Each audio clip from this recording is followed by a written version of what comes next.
Every now and then, an article is published in a newspaper or a journal that powerfully captures a moment, something in the zeitgeist that the author sums up or labels just right. And if it's on a Jewish theme, I can judge how perfectly the author has done her job by the number of times that article is forwarded to me. Rabbi, important read, says the text. Interested in your thoughts, Rabbi, goes the email. This, in all caps, was the simple declaration in the subject line of one email I received recently, and all of these related to an article written in The Atlantic in March by Franklin Foer. More than a dozen friends, congregants, and colleagues took the time to send the piece to me. Its title grabs you, but not in a good way. The golden age of American Jews is ending. And then the subtitle, Anti-Semitism on the right and the left threatens to bring to a close an unprecedented period of safety and prosperity for Jewish Americans and demolish the liberal order they helped establish. Here's one particularly disturbing sign that the golden age is ending. Significant numbers of college students today are reporting that there is a social cost to being Jewish. Recent studies support this. It's not just anecdotal evidence. In late November, the ADL and Hillel International published a survey showing that 73% of Jewish college students and 44% of non-Jewish students have experienced or witnessed anti-Semitism since the start of the 2023-2024 school year. And I just heard about a very disturbing incident today at UCLA. Now, by comparison, a prior survey that was conducted in 2021 found that 32% of Jewish students experience anti-Semitism directed at them. So it's a tremendous uptick and surge. And we're seeing this in high schools as well. One of our own members told me a story recently that was heartbreaking. He was out with friends here in Los Angeles for an evening of dining and having drinks and just having fun together. And there were some other people in the group who were friends of his, people he didn't know. And a person who was there whom he'd never met turned to him and said, "You're Jewish, right? I can tell." It made him feel a little uncomfortable. He wasn't sure what was meant by that or what would come next. And then this person, a total stranger, said, "But you're not a Zionist, right?" As you can imagine, it was an uncomfortable moment. How is one supposed to respond to such a comment, particularly when you know exactly what the person means by it, especially if it's someone you've never met before, someone you've never confronted? You don't know how it's going to turn out. And many of our own children and children of friends of ours or grandchildren on college campuses and in local high schools are dealing with precisely these kinds of experiences on an almost daily basis. None of this is entirely new, but since October 7th, it has been felt more powerfully, pervasively, and painfully than ever before in our lifetimes. And this is part of what makes this piece that Franklin Foer wrote so powerful. We've been living in a golden age, which of course implies that what we've experienced throughout most of our lives has been exceptional. You can't live in a golden age forever. They can't last forever. It wouldn't be a golden age if there weren't some awful gray or dull or even dark ages to contrast it with. Other earlier golden ages in Jewish history have come and gone. For the Jews of Spain, for example, it lasted a few hundred years, and then it was over. And not long after that, there was Inquisition and expulsion. The default, sadly, throughout most of Jewish history are those duller and darker ages. It pains me to say it, but we have to admit that it is objectively true. Franklin Foer, the author of this piece, calls the past half century or so in America, essentially on a personal level, my entire life, the Jewish vacation from history. meaning a departure from the default of darkness expressed in a pervasive anti-Semitism that ranges from exclusionary clubs and industries, which some folks in this room and joining us online might remember, to industries closed to Jews, of course, to the more frightening, virulent, and deadly form, which in our past has ended with pogrom or, God forbid, much worse. Foyer writes that the Jewish vacation from history ended on September 11th, 2001. It didn't seem that way at the time, but the terror attacks opened an era of perpetual crisis, which became fertile soil where the hatred of Jews took root.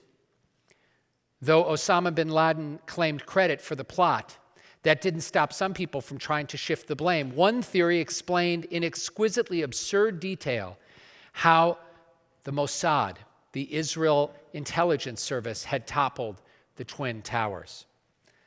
9/11 was the beginning of the end of our golden age in America. So if you haven't read the piece, it's not short, by the way. Go to the Atlantic website and read it. I think it's important. This past week, Franklin Foyer joined a group of rabbis that I helped bring together with my colleagues, Rabbi Sid Mintz and Rabbi Matt Gewirtz, at a gathering in New Jersey. And he admitted to us, in a bit of understatement, that his piece, quote, has its measure of pessimism, which brought out a nice laugh, a painful and sad laugh from the group. But then he reminded us that the Jewish people has the ability to innovate our way out of dark moments. And I'll give you an example. A few weeks ago, we began our study of the book of Leviticus, surely among the most seemingly irrelevant books of the Hebrew Bible. And why? Because it tells us in painstaking, and I mean painstaking detail, the laws of sacrifice, including laws in this week's Torah portion about which sacrifices should be offered in the case of a person stricken with a severe dermatological ailment, which is probably some form of eczema. Now, what makes it feel, at least to me, especially tedious, is that we haven't observed these rituals since the Second Temple was destroyed almost 2,000 years ago. Now, why do I tell you this in the context of what I'm talking to you about, this end of a golden age? Because it's an example of Jewish ingenuity. It reminds us of our ability to innovate and to pivot. The rabbis of the Mishnah and Talmud had to deal with an extraordinary disruption, one that was much bigger for them than 9/11 was for us. Because back then, the primary way that our ancestors communicated with and connected to God was through a complicated sacrificial system that had to be executed by the priests in one particular place, the temple in Jerusalem. And by the way, contrary to what you might have read recently, there was a temple in Jerusalem, actually a couple of them built by our ancestors, and they date back more than 2,700 years. So that's where these sacrifices had to happen. And when the Romans destroyed the temple and forbade its rebuilding, we had to make a choice. We could walk away from Judaism. We could assimilate completely. Or we could come up with some new system, a new mechanism for communicating with God, and that's exactly what the rabbis did. They replaced the sacrifice of animals and meal offerings that had to happen in the temple with prayer that could happen anywhere at virtually any time. And this was one of the innovations that enabled Judaism not just to survive, but actually to thrive. So we have confronted profound disruption before, and we have innovated our way through it.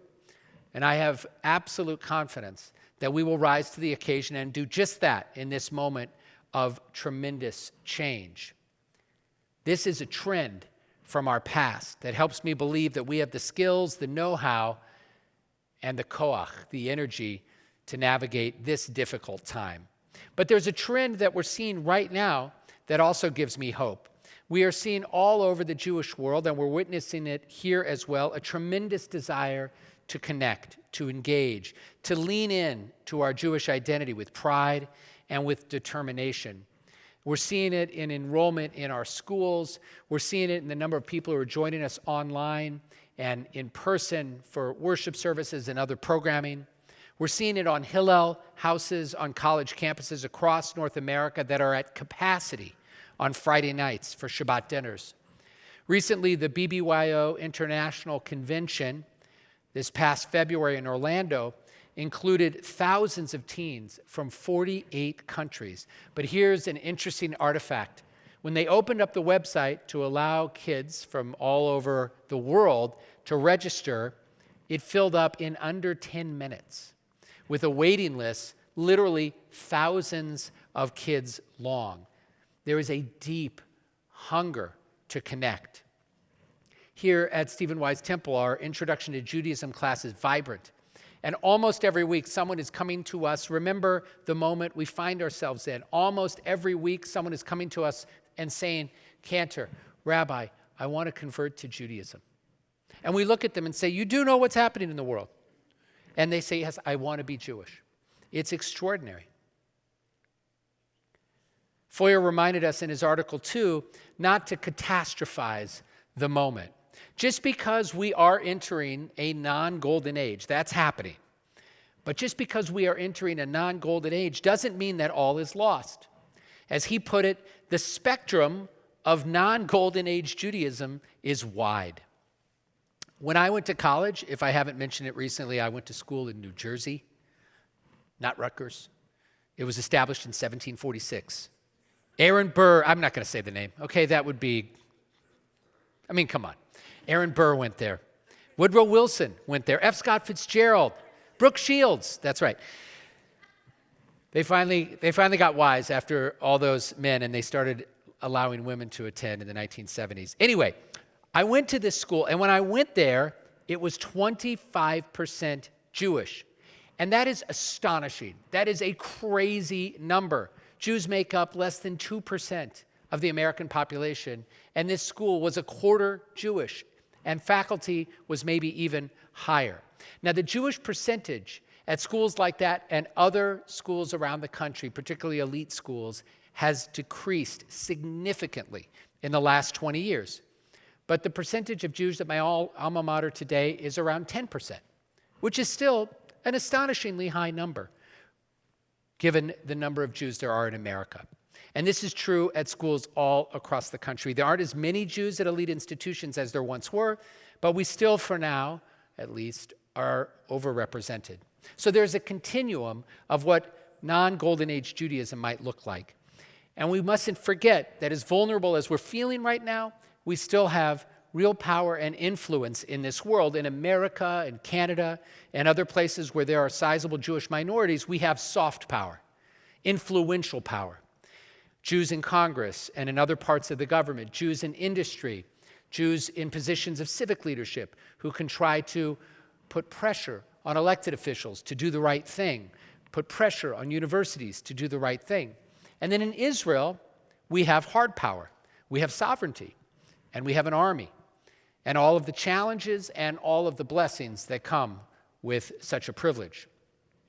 So I want to conclude by suggesting one important way that we, all of us in this room, everybody joining from home, should be responding to this moment.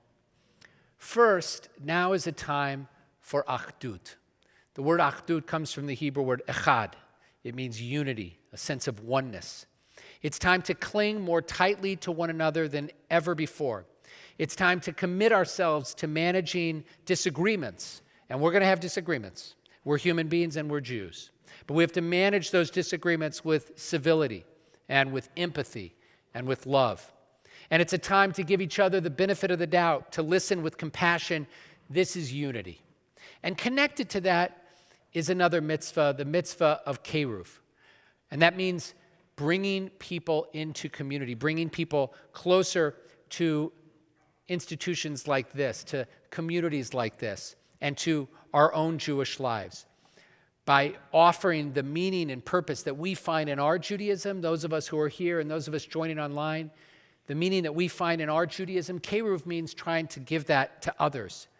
Many of our fellow Jews and those who might one day become Jewish or be connected to Jewish community have awakened to Jewish identity and to Jewish community in recent months.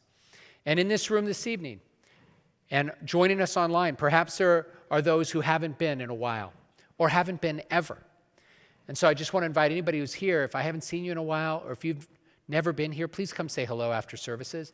And those of you joining online, email us at letsconnect@wisela.org and let us know who you are and let us help you connect more deeply to this community. We need Jewish community now more than ever, and Jewish community needs us as well. At the end of our time talking to Foyer, he said something very intriguing and something quite hopeful. He said, the golden age for Jews in America is ending, but a golden age for Judaism might still be possible. And this is in our hands. We cannot on our own shape broad historical trends, but we can decide how we will react to them, how we will engage, how we will spend our time and with whom, doing and studying and engaging in what brings us meaning. And this takes courage, and ultimately it takes hope. And that's in our DNA. The prophet Zechariah, writing 2,500 years ago, labeled us, called us Asirei Hatikva, prisoners of hope. It's a powerful image, as if to say, even if we wanted to give up hoping, even if we wanted to give in to despair, we just can't. It's not in us. And so this is the time to engage and to connect and to contribute. When we sit at our Passover Seders in just over a week, let's think of all of these mitzvot, the mitzvah of Achdut, the mitzvah of Keruv, and the mitzvah of never, ever giving in to despair, of leaning into who we are as Asirei Hatikva. Ken Yehi Ratzon, may this be God's will.